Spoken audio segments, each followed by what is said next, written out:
right, Chael. So, look, you were certainly a guy who was occasionally a bit of an instigator, maybe a bit of an igniter, okay, when it came to your opponents. But when you look at Colby Covington, do you say to yourself that his antics overshadow his talent, or are you okay with everything that comes with the Colby Covington package?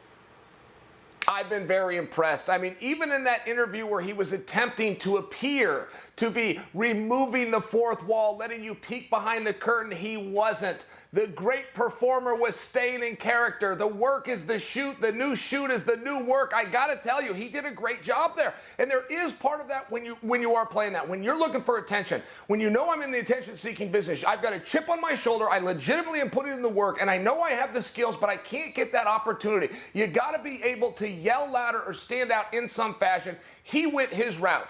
I don't like when somebody like me comes and does this and outs him, but as a guy who's known Colby since he was 11 years old, I know his mother, I know his father, I know his sister, I know what house he grew up in. I mean, in all fairness, he is out there performing. He says he's being himself. He turned it up to 11.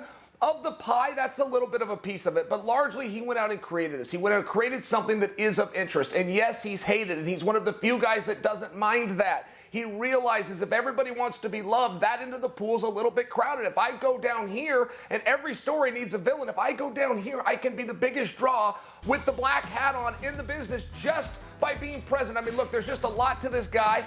I'm proud of him. I want to tell you, he's not doing a lot of media. I can always hear from him, but it's very short, George. The last words he said to me, which was a text message, he said, Uncle Chael, I've never been more ready. I happen to believe him. He is focused, he is locked down, he is fully aware of the fact that this is his last opportunity to be the champion of the world as long as Kamaru Usman sits there. There will be no match 3 without having a changing in result in the first 2. It's real, it's present, he's taken the sacrifice, he's now laying low, he's showing the focus. I like everything I'm seeing here, partner. Okay, fair enough. Now, he is laying low, but does that take away, then, from the entire Colby Covington package? Because to me, Colby Covington is full Colby Covington, not 10 on volume, 11 or 12. Like, he cranks it up even beyond where you're supposed to go on the dial. So does this perhaps affect him? Definitely. Anytime you do something different, you can expect to get a different result. What you and I in the world doesn't know is, will it affect him positive? Look, there's 2 categories, and guys miss this all the time from a business standpoint. You have the way you're going to pick a fight versus the way you're going to promote a fight. What draws the distinction between the 2 is getting the contract with your name on it. The things that he did to pick this fight, Colby Covington on 11, as you put it, and I agree with that, he has changed. Now, the question becomes why. Look, there is something meaningfully different about Colby, which is from the first time that they fought, he is no longer with the American top team. He stayed in Florida.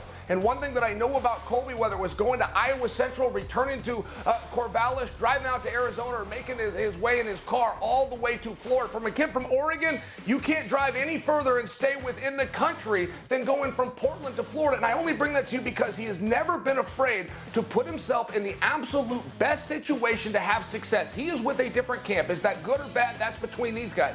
But I am submitting for you, it's something different. We are now seeing him focused. We're seeing him locked down. He's not doing this for attention as some kind of reverse engineering. He is absolutely locked in at the task at hand, which is becoming the champion of the world. He's got one last shot to do it.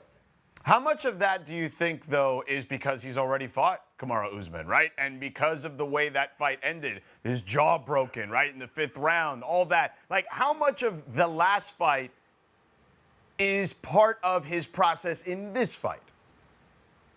That was the closest, that was the dirtiest, that was the most competitive fight I have ever seen. That I have got to be there live and see. Look, going into the 5th round, make no mistake, it was 2 apiece, and everybody at T-Mobile knew it. Even halfway through the 5th round, that round was a draw. I mean, the referee had warned both of them, I think, like 3 times apiece. Colby accidentally poked Kamaru in the eye. Kamaru comes out, makes a finger, pokes him back, and you should have seen the look on Kamaru's face. He was so proud of himself. You got me, I'm good with it, but now I got you. Let's keep fighting. I mean, look, this thing was fantastic, but there was one meaningful thing that was missing. The national champion wrestler, Division II in Kamaru Usman, the Division I All-America wrestler in Colby Covington. There was no wrestling. And don't make a mistake. I did not say that wrestling didn't work, George. There was none. Neither one of them attempted it. They both respected. They both studied the tape. They read the resumes, and they decided before they ever left the locker room, the juice isn't worth the squeeze. It's going to be too much effort. Let's not wrestle. I will predict for you now, they are both going to tear that unwritten contract up. They are both going to try to get top position, whether they exceed or not. That makes for a different contest, and that's what we're going to see in November. Thank you for watching ESPN on YouTube. For live streaming sports and premium content, subscribe to ESPN+.